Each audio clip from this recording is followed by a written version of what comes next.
Jamen, jeg er jo rigtig begejstret for den ombygning, som der allerede er sket her på Hovedbiblioteket. Hovedbiblioteket er jo et samlested for hele kommunens borgere. Jeg tror, vi alle sammen har været på besøg, hvem man skal låne en børnebog, eller måske skal fordybe sig i noget faglitteratur.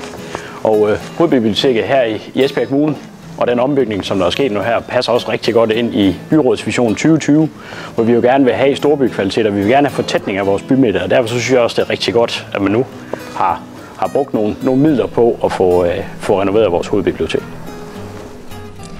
Først og fremmest så vil vi gerne skabe et moderne bibliotek, og et moderne bibliotek det er meget andet end bøger og udlån af bøger. Det er rigtig meget digital information, og det er rigtig meget et sted, hvor folk de mødes og arbejder med sig selv og deres liv og deres uddannelse og deres læring på mange forskellige måder.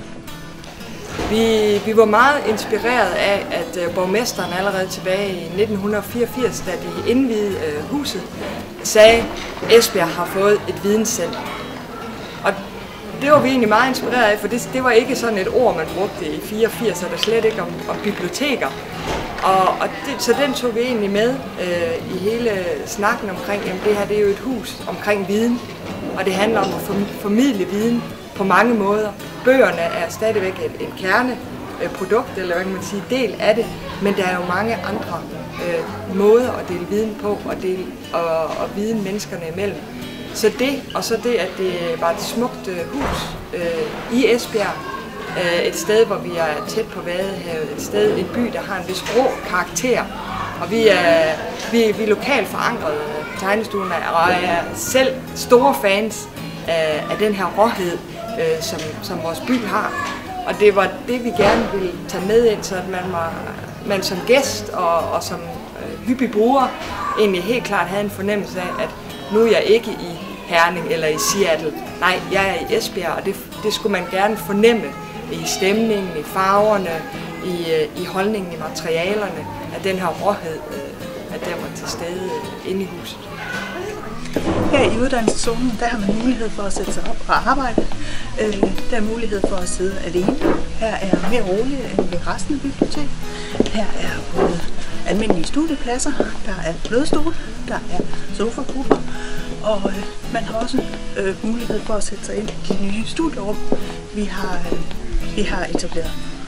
Når man sidder i uddannelseszonen, har man nogle gange mulighed for at få fat i en bibliotekar. Andre gange kan der være så meget tryk på, at det kan være svært at få tid til at få noget hele vejen omkring sin opgave. Så har man altid mulighed for at booke en bibliotekar, hvor man ved at henvende sig til biblioteket kan komme ind og lave en tid.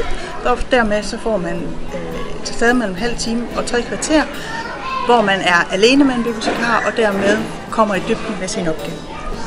Biblioteket tilbyder gymnasieundervisning for alle kommunens ungdomsuddannelser, og det vil sige, at vi har mulighed for at invitere den enkelte klasse ind, og det er som regel i slutningen af 1. G eller i starten af 2. G, at man kan komme ind til et 3-timers kursus og få undervisning i, hvordan man søger.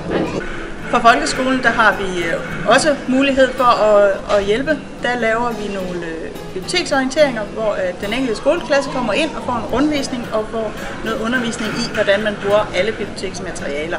Vi arbejder også med den åbne skole på forskellige projekter, både i forbindelse med noget understøttende undervisning, men også i forbindelse med noget bibliotekslyst, hvor at vi tager udgangspunkt i fortællingen. Jamen det betyder for os at få den her nye uddannelseszone, det er jo netop, at det giver os nogle bedre rammer, både som ansatte, men også som brugere af stedet. Vi kommer meget tættere på brugerne, fordi vi jo praktisk talt sidder lige midt i, hvor de sidder med deres opgaver. Så vi har meget nemt ved lige at springe til og hjælpe, hvis der er et spørgsmål. Når vi når lidt længere hen på året, så planlægger vi den næste etape, og den handler om at lave en flot medborgerzone, hvor der er en hel masse af de sådan mere borgerrettede aktiviteter, og så laver vi en stor familiezone, hvor børn og unge og deres voksne sammen kan lave alle de ting, som det er spændende at lave på et bibliotek.